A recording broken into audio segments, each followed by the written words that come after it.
We provide you the platform to turn your dreams into reality. Give wings to your aspirations with KR Mangalam University. बात operation सिंदूर की, जहां भारतीय वायुसेना ने Rafale और Sukhoi लड़ाकू विमानों का इस्तेमाल किया था।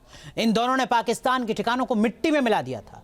इस ऑपरेशन में भारत का स्वदेशी फाइटर जेट तेजस शामिल नहीं था, लेकिन अब बहुत जल्द तेजस MK-1A वायुसेना के बेड़े में शामिल होगा और दुश्मन के ठिकानों पर एयर स्ट्राइक करेगा। ये रिपोर्ट देखिए। भारत का अपना देसी लड़ाकू विमान तेजस भारत की वायुसेना की शान बनने जा रहा है। तेजस भी अब दुश्मन के ठिकानों को मिट्टी में मिलाएगा। अब तेजस के तेज से कांपेगा पाकिस्तान। भारत का अपना स्वदेशी लड़ाकू विमान LCA तेजस MK-1A फाइटर जेट भारतीय वायुसेना में शामिल होने जा रहा है। हिंदुस्तान एरोनॉटिक्स लिमिटेड यानी HAL जल्द ही अपनी नासिक फैसिलिटी से पहला LCA तेजस MK-1A फाइटर जेट भारतीय वायुसेना को सौंपने की तैयारी में है। ये भारत के स्वदेशी रक्षा कार्यक्रम का एक बड़ा कदम है जो इंडियन एयरफोर्स की ताकत बढ़ाएगा। लेकिन HAL कह रहा है कि अब बेंगलोर से 16 और नासिक से 8 यानी कि 24 लाइट कॉम्बैट एयरक्राफ्ट हर साल इंडियन एयरफोर्स को दिए जाएंगे। मिलने के बाद तेजस एयरक्राफ्ट MiG-21 और MiG-29 को रिप्लेस कर सकेगा। ये multi role light combat aircraft है, लेकिन इसका रेंज लिमिटेड है। Su-57 के मुकाबले आधा है, यानी कि करीब 1800 किलोमीटर। LCA तेजस MK-1A तेजस MK-1 का एडवांस वर्जन है, जिसे भारतीय वायुसेना के लिए मल्टी रोल फाइटर जेट के रूप में डिजाइन किया गया है। ये MiG-21 जैसे पुराने जेट्स को बदलने के लिए बनाया गया है। पाकिस्तान और चीन के साथ मौजूदा तनाव और संघर्ष को देखते हुए इंडियन एयरफोर्स को तेजस MK-1A की बहुत जरूरत है। भारत के MiG-21, MiG-27 और जगुआर जैसे पुराने जेट्स रिटायर हो रहे हैं। तेजस MK-1A 31 स्क्वाड्रन्स को बढ़ाकर 42 तक ले जाने में मदद करेगा। हालांकि तेजस MK-1A के प्रोजेक्ट को पूरा करने में 1 साल की देरी हुई, क्योंकि अमेरिका की GE एरोस्पेस ने इंजन आपूर्ति में देरी की थी। एयरफोर्स को मार्च 2024 तक पहला तेजस MK-1A मिलना था, लेकिन अब इसी महीने तेजस MK-1 मिलने की उम्मीद है। कॉस्ट कम है।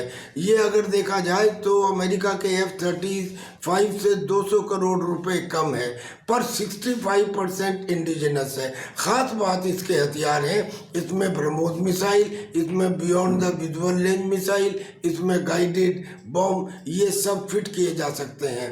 इसके इंडक्शन होने के बाद में जो इंडियन एयरफोर्स में करीब 10 स्क्वाड्रन्स की कमी है, वो काफ़ी हद तक पूरी हो जाएगी। और तेजस MK-1A भारत का स्वदेशी हल्का लड़ाकू विमान है। 4.5 पीढ़ी का मल्टी रोल सुपरसोनिक जेट है। इसका मतलब ये है कि हवा से हवा में और हवा से जमीन पर दोनों तरह के मिशन को अंजाम दे सकता है। तेजस MK-1A में 65% स्वदेशी सामग्री का उपयोग किया गया है। तेजस MK-1A 2205 किलोमीटर प्रति घंटे की रफ्तार से उड़ान भरता है। इसमें लगा digital fly by flight control computer लगा है, जो विमान को खुद कंट्रोल कर सकता है। तेजस फाइटर जेट 52,000 फीट की ऊंचाई तक उड़ान भरने में सक्षम है और 3,000 किलोमीटर दूर जाकर भी हमला कर सकता है। तेजस MK-1A के आने के बाद पाकिस्तान का made in China fighter jet JF-17 तेजस के आगे फीका साबित हो जाएगा। JF-17 में लगा इंजन भारत के तेजस के इंजन के मुकाबले काफी कमजोर है। तेजस MK-1 में अमेरिका का GE F404 इंजन लगा है। ये इंजन साफ है, भरोसेमंद है और इसे भविष्य में और भी बेहतर बनाया जा सकता है। तेजस फाइटर जेट्स हैं वो अमेरिका के GE 404 इंजन का इस्तेमाल करते हैं। तो ये स्पष्ट रूप से दिखता है कि भारत जेट इंजन की जो टेक्नोलॉजीज हैं, फाइटर जेट्स को बनाने की जो कैपेबिलिटीज हैं, उसमें लगातार इजाफा कर रहा है। तेजस फाइटर जेट वजन में बेहद हल्का है, लेकिन सटीक वार करता है। तेजस में 6 अलग अलग तरह की मिसाइल्स लगी हुई हैं। इसमें डर्बी और पाइथन 5 मिसाइल लगी हुई हैं। इसके अलावा R-73 और अस्त्र मिसाइल से भी ये लैस है। तेजस में गाइडेड मिसाइल लगाई जा सकती है और इस फाइटर जेट की सबसे बड़ी ताकत इसमें लगने वाली ब्रह्मोस मिसाइल है।